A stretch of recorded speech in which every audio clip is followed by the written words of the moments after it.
கரை வந்த பிறகே பிடிக்குது கடலை.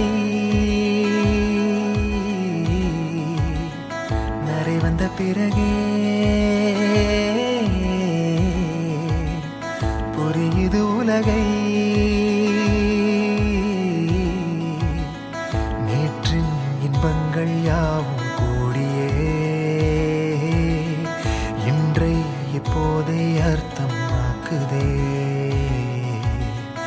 இன்றின் இப்போதின் இன்பம் யாவுமே